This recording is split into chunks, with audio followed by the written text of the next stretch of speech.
you guys. You're all having a great day so far and that you're very excited for this week. My hair's a little all over the place. For those of you that are here live, let me know where you are tuning in from. And if you're watching the replay, let me know that you're watching the replay. I am Leah, and today I am going to talk to you about what is working right now in email marketing. So let me go ahead and type that in Instagram, and then we will dive in.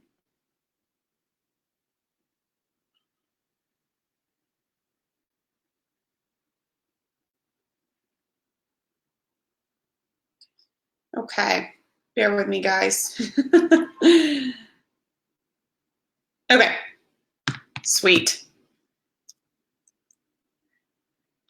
We are just going to go ahead and get started. But before we do, I have a couple announcements I wanted to let you guys know about. First of all, today at 2, I am doing a webinar called, it's actually like a workshop, and it's called the $5,000 Online Business Month. And this is for you if you are either wanting to get to $5,000 months in business, or you've hit it, but you're not really seeing it consistently.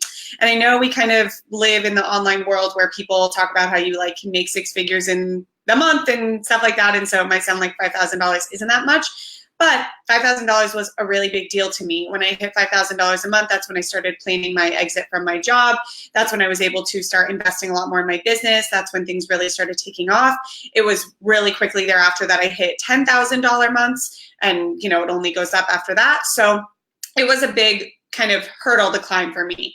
And if you're trying to get that initial momentum, then this is going to be the workshop for you. So reach out if you need a link. If you're on Instagram, it's in the link in my bio, and on Facebook, I can just go ahead and put it under here in just a second. And then we are going to go ahead and get started because I have a very information-packed episode for you guys today. Let's go ahead and do it. Are you guys ready? I'm ready. Here we go. Hey visionaries, welcome back to the Your Biggest Vision Show. I'm your host, Leah. It is a glorious, beautiful Monday. I'm in like the best mood. If you guys are watching this live, I highly recommend having a shot of coffee or something, because I'm feeling very high on life today and on opportunity. And I really love Mondays. And I think part of what makes me so giddy is just realizing that I love Mondays. I used to not love Mondays. I used to get the Sunday scaries. I used to feel like Monday was something that I dreaded. And I am feeling just so grateful today that that is not my reality anymore. Life is not meant for us to wish away any of it. And just knowing that I used to do that every Monday makes me kind of sad now, but makes me really grateful that I'm not in that place anymore. And so if you are trying to quit your job, or you're in a situation that you don't really want to be in, just keep working to get out of it, because it is so, so worth it to know that you're in a place that you're really excited about and that you're not wishing away. And I think with Monday, even when you do love your job or you love your business, if you're an entrepreneur, which I'm guessing you are if you're listening to this, it still can get kind of muddy. You still can feel like, oh, well, I have so much to do this week. Where are my next clients going to come from? Am I going to make enough money this month? All this sort of chatter. Mondays are a really great time for us to step back and remember how much true possibility is at our fingertips this week.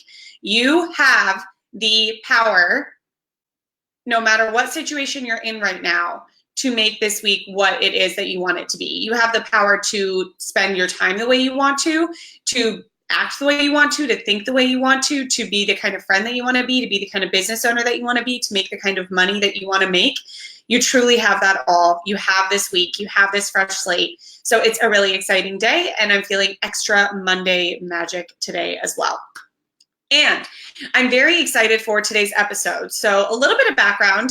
I'm not sure how much you guys know about me, but I am Leah, and I am the founder of a business called Urban 20 Something, and I work with female entrepreneurs and online business owners who are trying to get their income up and who are trying to get their big visions going and alive and well.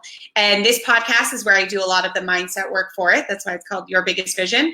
But a lot of what I do in my actual programs has more to do with the business strategy side of it. In particular, I'm an email marketing expert, and I know that for me, my email marketing skills and strategy is what really boosted my income and my business, and really what got it going while I was still at my 9-to-5 job. And to this day, it is still the driving force behind my multiple 6-figure business. So I'm hugely passionate about email marketing. I love teaching it. I love learning it. I love exploring it and testing it. It's just a really great and powerful part of business. Yet I often find that a lot of people shy away from it because it can be overcomplicated and things like that. All that said, I went last week to an all-day conference with ActiveCampaign. ActiveCampaign is my email marketing service provider, my CRM, and it's my absolute favorite CRM out there. I highly recommend it. I recommend it to all my clients. If you are interested in joining ActiveCampaign, maybe you want to switch up the email service provider you use, or maybe you're just getting started, then please reach out to me. I'm happy to set up a free half-hour call with you where I can help you go over what ActiveCampaign could look like in your business, and we can, kind of do it together. I don't want you to feel alone in it, but it's wonderful. So they did an all-day study hall here in New York City. They had some of their success team fly out. They're based out of Chicago, and I went to it. And I wanted to share with you some of, the top 5 most profound lessons I learned from it. And it was interesting because I would say that most of the people in the audience were maybe a year or under into their ActiveCampaign journey, whereas I have been on ActiveCampaign for nearly 2 years now. So I was, I guess what you would say, a bit more advanced than a lot of the people in the audience for many reasons, actually. Not just because I had used ActiveCampaign by myself, but also because I run my own business and I've done all my email marketing strategy on my own. A lot of the people there were representatives for their bigger company. So they did like little bits and pieces of email marketing and ActiveCampaign at their business, but not necessarily the whole thing. And so the point I'm trying to make is that because I do feel like I have a pretty good background and understanding of what ActiveCampaign is meant for, having these takeaways was really about understanding what works right now. And that's why I really wanted to share it with you guys, because just like every other online marketing strategy or marketing in general, it's always developing based on consumer trends and based on technology. And it's up to us to stay up to date with what's working right now and what's going to work best for our business. And that's what I'm hoping to shed some light on for you guys today with these 5 really powerful either takeaways or reminders about the power of email marketing. And just before we go into this is not a beginning episode. If you are brand new to email marketing and you have no clue what I'm talking about, please email us at help@urban20something.com. We're happy to chat with you. I have tons of resources about how to get started with email marketing that I'd love to send you. And then you might want to come back to this episode once you have an understanding of what you need set up, because these are going to be a bit more high-level tips. So let's do this. Let's dive right in. I'm going to take a sip of water. Just let me know where you guys are tuning in from and if you use email marketing or not. Letice, you're switching to ActiveCampaign. Love it. Feel free to message me if you want to have me help you set that up or anything. I also can help set you up with a call from one of the representatives. I have great relationships with them. I'm obsessed with ActiveCampaign. I'm having lunch with one of their success team next week. So I'm here to bridge that for you. Jackie, I love Mondays too. I love your energy. So glad that you're here. Me and Jackie had a really fun adventure on Friday. I'm going to tell you guys about that in another episode in a week or so. Okay, let's do this. So takeaway from a day with my CRM, my Customer Relations Manager 1. Number 1 is that emails are not dead. So maybe you have been told, or maybe you think that because social media is such a big phenomenon, that it is trumping email marketing, and that so long as you have big social media platforms, you don't need to pay attention to email so much. As the representative put, email marketing is not dead. Bad email marketing is dead. So if you are feeling like you're not having a whole lot of luck with sending emails, sending sales emails, building your email list, if it's just kind of not coming that naturally, that does not mean that you don't have potential there. You definitely do. It just might mean that you need to refine your strategy a little bit more, or maybe hire someone who knows email marketing well to help you implement something a bit more sophisticated. But the power behind email marketing still is by far stronger than the power of selling on social media, by far. I cannot understate it enough.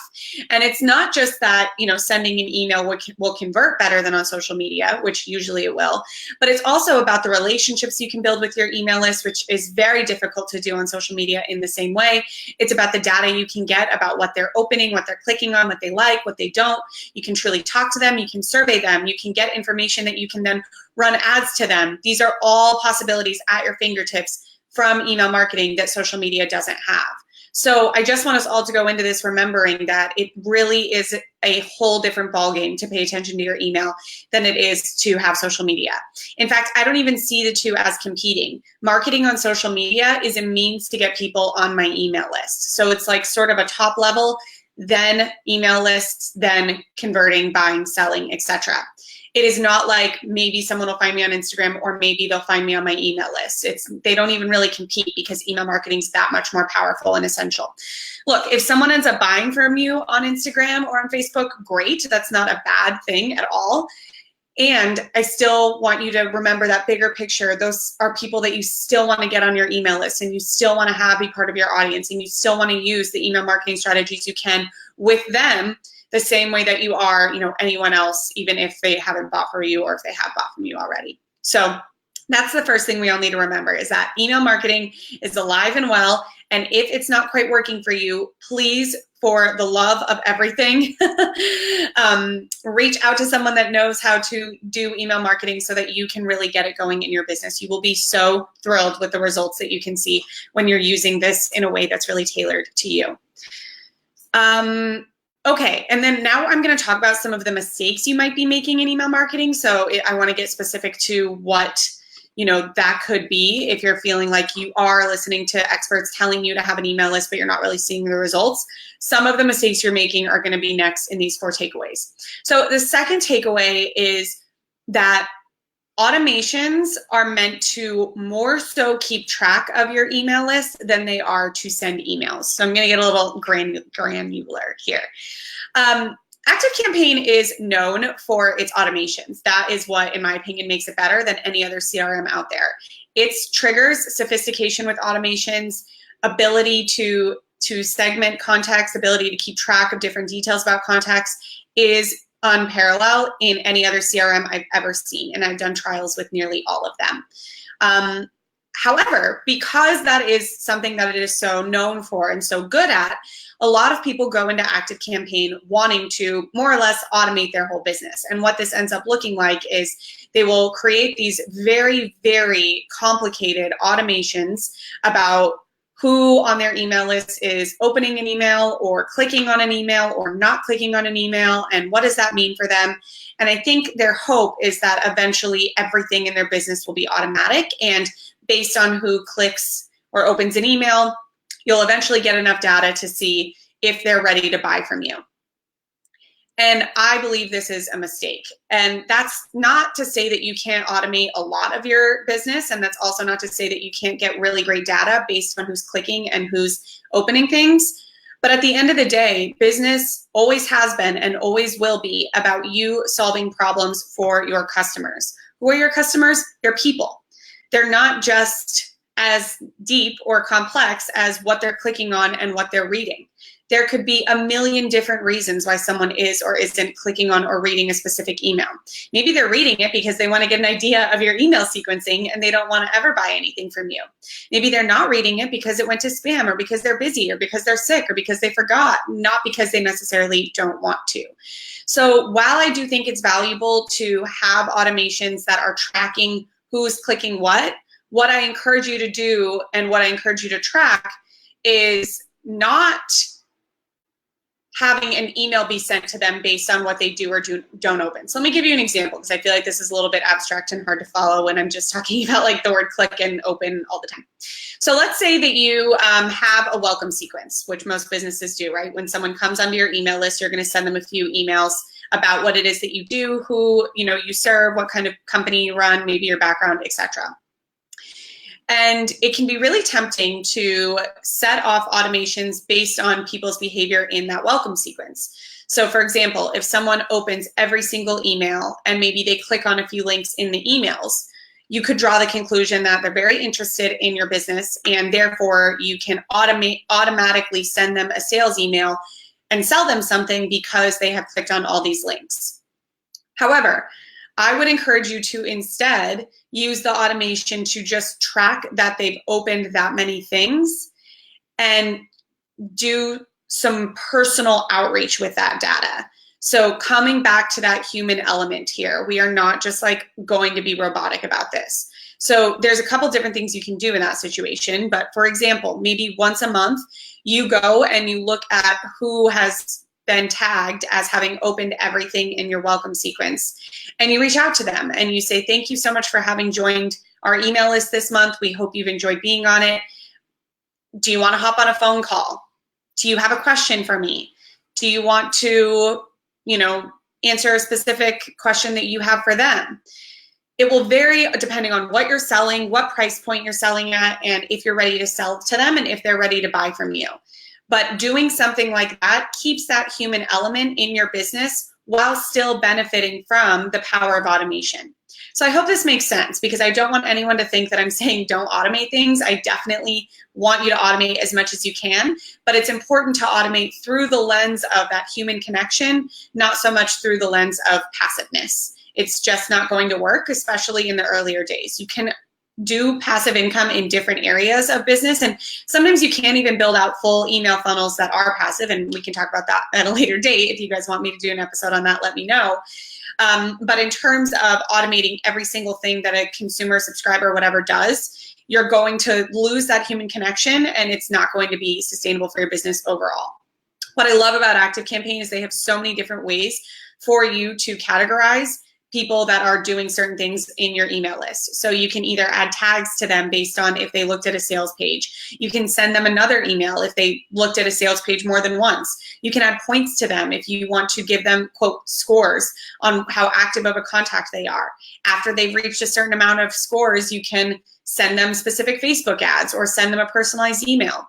If they are being untagged because they're not clicking anything, you can unsubscribe them so you're not paying for them. So you see what I mean? There's so many possibilities, and this is why it's really helpful to work with someone one-on-one like me to implement things that work in your business on this. But I hope you're still seeing what I mean more about using them to automate the human experience, not just your sales. Okay, let's go ahead and dive into takeaway number 3. Let me have a sip of water. I am like on it. Maybe, am I talking too loud, you guys? Maybe that's why my voice is tired. Okay, takeaway number 4 is that email marketing really is for all businesses. So I always thought this, but it's helpful to have the proof and the reminder. At that study hall, there were businesses that were like me, that were self-owned and that were, small, just a few people on the team. There were businesses that sold software to other businesses, which is like what ActiveCampaign does. There were businesses that sell directly to consumers. There were e-commerce businesses. There were podcasters. There were physical, brick and mortar businesses, people that sell products. There were coaching businesses. There were consulting businesses. There were blogs. So I just want to remind everyone, if you're listening to this and you're thinking, email's not really what makes the most sense for my business. I have a podcast, or I have a blog, or I have a brick and mortar business. Do I really need email? The answer is heck yes, you really, really need email. And the reason is because it goes back to what we've talked about from the beginning, which is that it helps more than anything, more than any other medium, with that fundamental of business, which is that you are helping a human solve a problem. Nothing else will help you connect with the humans in your world, in your tribe, quite like email. It's where you can personally send an email to someone. It's where you can ask them questions. It's where you can keep track of their demographics. It's where you can keep track of their patterns. It's where you can look at what they're opening, what they're not opening, what they're clicking, what they're not clicking. You just can't do this stuff with social media. I just had a wonderful phone call with a client of mine on Friday who was talking about how she has built this podcast and she really has loved podcasting, but she feels like she's not really getting as much information back from her audience as she would like. And it's no wonder, right? Because you're talking at the end of the day to a screen. And you can hope people will email in or that they will chat to you or whatever kind of way you're letting them connect with you, but it's a heck of a lot harder. So this is, again, where email is going to be her saving grace, because she can get her podcast listeners on her email list. She also can get her email list to listen to her podcast, and she'll be able to get so much more information about her podcast, including what people like about the podcast, what they don't like, what are they listening to, what are they not listening to, what questions do they have, what feedback do they have, all that kind of stuff from the email list. So no matter what niche you're in. I cannot understate enough that I encourage you to start your email list as soon as possible. It is going to just transform your potential for you. And just remember that your email list can and will grow with you. So I also don't want you to be listening to this and think that maybe you're unclear about your niche so far, or that you don't want to pigeonhole yourself in, and so you don't want to have an email list that's just based off one people or one person, one client avatar. Your list will grow. Your mission will grow. It's just part of business evolution and development. Look at how much Amazon has grown. Like, it didn't start like this. No business does, and it shouldn't. So just start with the list. Know that actually you'll have more room to grow if you have a good email list, because your subscribers will be more likely to ebb and flow with you, to learn with you, and to, go on the journey with you because you've taken them on it, because you're sending them emails, which is the most personal way to communicate with people online. Okay, takeaway number 4 is to chill out on the open rate obsession. So this is getting a little more specific again, but for those of you that have already started with email marketing, one of the questions I hear from my clients the most is they always want to know how they can increase their open rates. And just to be clear, an open rate is the percentage of people on your email list that open each email you send. So if you have 1,000 people on your email list, then you're going to hope that about 200 to 300 of them open it. The industry standard is typically 20 to 30%. So while it is nice to have that benchmark, and while we do want as many people on our list to open every email as possible, of course, that's why you write them and why you send them. At the end of the day, an open rate is really only telling you how good your subject line is, and if your email is or isn't getting into spam. It has no indication on the quality of your email. It also doesn't really have an indication on the quality of your products and services. So I would focus more on your conversions from your emails, how many people, based on how many open them, actually either click or buy or email back or whatever the call to action is, versus how many people simply open them. This is something that I really can see people get in their heads about. Same with unsubscribes. I've talked about that a lot, so I didn't even include this on this list, but that should be another big lesson, is do not worry about unsubscribes at all. And don't worry too much about open rates. It's just about your subject line. It, of course, is helpful if you can think, of a good subject line, and if you can spend an extra few minutes on it. But frankly, what I found is if you are just consistent with your emails, then people get used to seeing your emails in their inbox, and they will just open your emails when you send them if they're a fan of yours, if they like your emails, and if they know who you are and they want to hear from you. That is just branding. That's just good content. So don't drive yourself nuts with the open rates. Do track your conversions. And in fact, I think that that kind of leads me to my final takeaway, which is that from all of this, I might have said some things that helped. I might have said some things that made you feel like you have more on your to-do list than not, which is not my intention. But at the end of the day, email marketing doesn't need to be as complicated as it might feel like it is. If you're listening to this and you're really motivated about implementing some new strategies into your business, but then you kind of get off of this episode and you're like, where do I actually start? Just start with one thing. So if you're starting from zero, just start with a welcome sequence. Look at that welcome sequence, do that welcome sequence for the month, see that people are opening it, see that people are signing up for it, understand that sequence. And then next month, you can start adding small automations off of that welcome sequence, things that track who opens what, how often they open them, etc. And then maybe the next month you can add an unsubscribe sequence so that you're having people leave your email list if they're not opening. But just do one thing at a time. Don't overwhelm yourself. Don't make it too complicated, but do not put this on hold, you guys. Email marketing is so important and it's so powerful, and your future self will thank you if you start implementing this type of thing today. And something you can do to just make this a bit more simpler and digestible, but still, push yourself to do it, is make a simple spreadsheet in your Google Drive or on your computer called email marketing, and then just start keeping track of the emails you send and the automations you have going. And once a month, enter in there how many people opened them or went through them, what the open rate was, what the click-through rate was. And after a few months, without having to sort of go in the weeds with them, you'll have information right there about things that you might need to improve on or might not. And that's so much easier than feeling like you're going to have to dig through ActiveCampaign and go through every email and analyze the conversions and analyze the clicks and analyze the subject lines. Like, all that stuff can get really muddy and just sort of overwhelming. So I recommend just starting with a simple spreadsheet, writing down the automations that you have going or writing down the campaigns that you typically send, track a few numbers, and then every few months check back and see what is and isn't working and build out from there. But don't delay. So I guess if that's one thing that I would suggest doing today, or yeah, if there's one thing I would suggest doing today, that would be it. That said, I have 3 quick actionable tips for you. Actually, that was one of them. So I have 2 more that I'm going to give you. And these are just actionable email marketing tips you can do today based on what we talked about. So tip number 1 was to make a spreadsheet and track your automations instead of relying on yourself to go through the data within your CRM, which can be complicated, a bit overwhelming, and honestly, only half of the information is actually helpful to you.